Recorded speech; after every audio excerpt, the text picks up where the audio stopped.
પરિણામ આવ્યા પછી ભારતીય જનતા પાર્ટીના પ્રદેશ પ્રમુખ હોવાના નાતે જાહેરમાં પબ્લિક અને મીડિયાની હાજરીમાં સ્વીકારવું એ ખૂબ કઠિન બાબત હોય છે. જે તે સમયે CR પાટીલે એક મજબૂતાઈથી સ્વીકાર્યું કે કંઈક ને કંઈક અંશે સૌરાષ્ટ્રવાસી જે વિસ્તાર બેલ્ટ છે એની અંદર પરિણામો પલટ્યા અને જે તે સમયે 27 સીટો પર આમ આદમી પાર્ટી સત્તામાં આવી. પરંતુ એ આખો માહોલ અલગ હતો.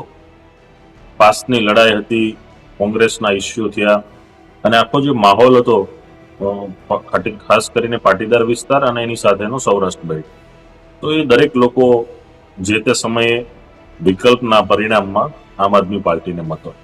પણ હાલ કોઈ એવી પરિસ્થિતિ છે નહીં. બીજું કે જે 5 વર્ષની અંદર કોઈ પણ પ્રકારના કામો થયા હોય તો એ કામના આધારે લોકો મતો આપતા હોય છે.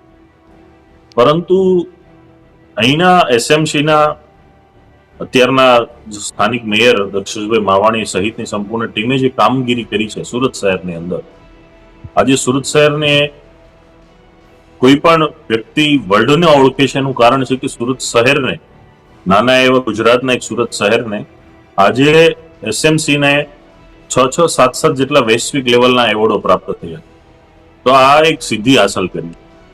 બીજું કે આ વિસ્તારની અંદર જે કોર્પોરેશનો ચૂંટાયા એમાંથી આજે અડધાથી પણ વધારે કોર્પોરેટરો છે અને જે 10-12 રડાખડા કોર્પોરેટરો વધ્યા છે એમાં પણ આજે લિસ્ટ જાહેર થયું એમાં ઘણા બધા કોર્પોરેટરને રિપીટ પણ નથી કર્યા, અમુક જ કોર્પોરેટરોને ફરીથી આપી છે. તો સ્વાભાવિક છે કે એની કામગીરી નથી રહી, રિપીટેશન નથી થયું. એટલે એ સીધી વસ્તુ છે કે જે કોર્પોરેટરને રિપીટેશન નથી થયું તો એની કામગીરી નથી રહી, તો જ એને રિપીટ નથી કર્યા.